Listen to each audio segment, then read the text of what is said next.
Have you ever sat in a church and felt nothing? Like the God they described was distant and cold.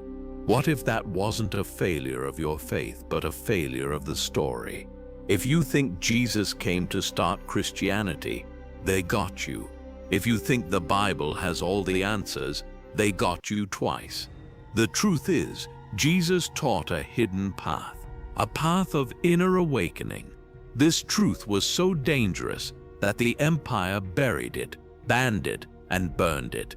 Jesus never said, "Worship me." He said, "Become what I am." His message wasn't about building churches. It was about realizing you are the temple. This is the real gospel, the one they were afraid of. Not a story of sin and shame, but of divine memory. A story of remembering who you truly are. When Jesus said, "I and the Father are one," he wasn't claiming he was the only one. He was handing you a mirror. He was showing you your own reflection. These things I do, you will do also, and greater. Think about that. When did a church last remind you of that? They couldn't, because if you knew what you truly are, you would stop kneeling. You would start rising. This is the first hidden teaching. Jesus didn't come to be worshipped. He came to awaken what religion tried to put to sleep. His message was dangerous because it shattered the middleman. No more priests, no more rituals, no more gates between you and the divine. Just one shocking command: go within. But power always fears the awakened. So Rome took the key and forged a lock. They took the map and sold a maze. They took the truth and turned it into a throne. They told you God was out there, distant, angry, watching. But Jesus said something scandalous. The kingdom of God is within you. Read that again, within you. He didn't come to start a religion. He came to end the illusion that we are separate from God. So if he didn't come for worship, but for remembrance, then who are you really? This leads us to the second hidden teaching, the one they feared the most. We were told, heaven is a place we go after we die, a reward for the good. But what if that's the oldest lie? What if heaven isn't a place you go, but a state you become? Jesus said the kingdom of heaven is within you. This wasn't a metaphor. It was a mechanics. It was the code. Heaven is a frequency, a state of alignment. It's the home you never actually left. The door isn't in the sky. It's in your breath. It's in the silence between your thoughts. This terrified the empire, because if you knew you could connect to heaven any time, without permission or payment, you would never again submit to their keys. You'd stop begging for paradise and start radiating it. Heaven is not a prize for the perfect. It is a mirror for the awake. But if this light is within us, why do we feel so in the dark? This brings us to the third teaching, the oldest lie ever told. They told you you were born broken, born a sinner.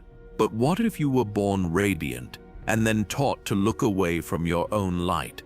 What if sin isn't a stain on your soul but a forgetting, a bruise left by forgetting who you were? They buried her voice under lies, but not deeply enough. That echo is now rising, and it's rising through you. So, if this power is within us, what is really holding us back? The sixth teaching reveals the true enemy. It's not a devil with horns. The real enemy is amnesia. It's the voice that says you are separate, small, and sinful. You don't need an exorcism. You need remembrance. Every distraction in our world is designed to keep you asleep, to make you forget the light you carry. They built temples of stone to make you forget the temple of flesh you already are. The seventh and final teaching is the key to everything. The word is gnosis. It doesn't mean belief. It means knowledge, direct personal experience of the divine. It's the difference between reading the word water and feeling the rain on your skin. This is what was stolen from you your sovereignty, your direct line to the source. You don't need a sermon, you need your own experience. And this leads to the ultimate truth, the one that changes everything. God is not an old man in the sky. God is being itself. The consciousness behind the universe, the breath in your lungs, that is God breathing. The love in your heart, that is God loving.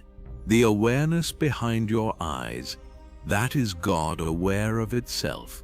You are not a separate thing praying to God. You are a unique expression of God. Waking up, the lie was separation. The truth is union. You were never meant to worship God. You were meant to embody God, not to rule the world, but to heal it.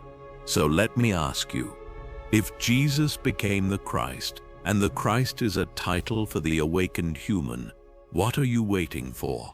You are not outside the kingdom. You are the key that unlocks it.